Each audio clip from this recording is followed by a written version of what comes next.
Orang selalu nanya, kenapa sih kok di kantor tuh bisa bikin jadi stres dan lain sebagainya. Nah, kita harus tahu ya. Jadi kita menyebutkan begini, berdasarkan dari beberapa kepustakaan, kita menyebutnya stresor ya tadi ya, yang bisa menimbulkan stres. Kalau di dalam istilahnya bidang kedokteran kerja, itu kita menyebutkan ada 6 stresor yang harus kita waspadai karena bisa menimbulkan stres. Yang pertama itu adalah, kita bilang adalah role of ambiguity. Artinya tuh bingung ya, ini sebenarnya saya tuh jadi bos apa jadi OB misalnya begitu ya. Nah itu yang kita bilang. Kemudian adalah konflik peran. Nah kemudian yang ketiga itu adalah beban kerja kualitatif. Jadi artinya apakah memang kita dituntut untuk melakukan pekerjaan kita ini secara perfeksionis. Nah itu kualitasnya tuh gimana gitu ya. Kemudian yang ketiga itu adalah beban kerja kuantitatif. Jumlahnya banyak yang harus dikerjakan. Kemudian yang kelima kita lihat itu adalah tanggung jawab orang lain. Jadi artinya kalau seorang pekerja mempunyai beban untuk bertanggung jawab terhadap apa yang dipekerjakan orang lain, tentu saja akan berbeda dengan orang yang memang kerja buat diri sendiri aja. Dan yang terakhir itu adalah pengembangan karir. Jadi harapannya seseorang itu kan nggak mau kerja di dalam posisi ini saja. Dia inginnya tuh makin lama ya makin meningkat dong karirnya. Nah ini semua bisa menimbulkan suatu stres pada pekerja.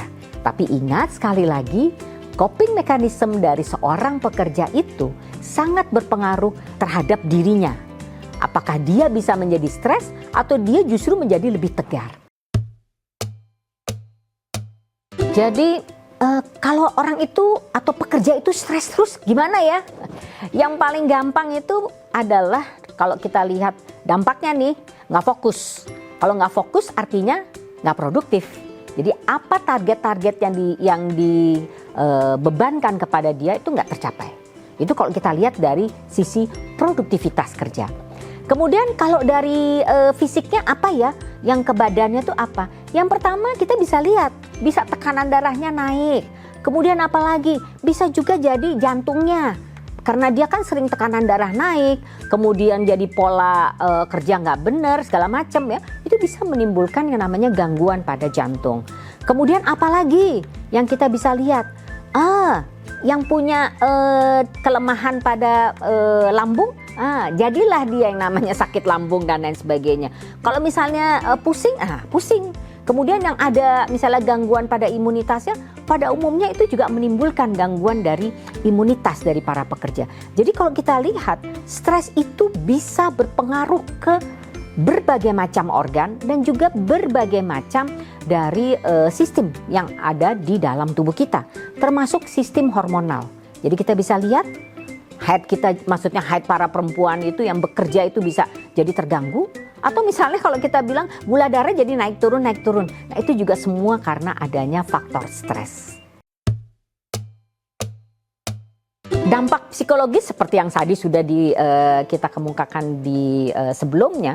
Dampak psikologis yang pertama itu adalah kita bisa lihat ya, jadi kayak lesu gitu ya. Jadi kayaknya kok nih bawaannya kok lemes aja gitu ya. Jadi lesu ya, kalau kita lihat lesu kerja. Kemudian tidak ada motivasi untuk dia bekerja.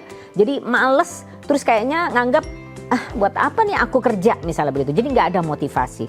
Kemudian apalagi yang kita lihat itu adalah lebih sering menyendiri. Jadi kita bilang kok jadi kayak lebih ke arah depresi begitu ya.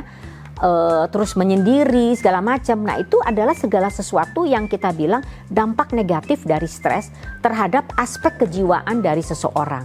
Nah ini yang kita bilang dampak-dampak ini harus bisa dikendalikan begitu ya. Karena kita tahu dari semuanya bahwa stres itu bisa menimbulkan dampak pada fisik dan juga dampak pada aspek kejiwaan atau psikologis para pekerja.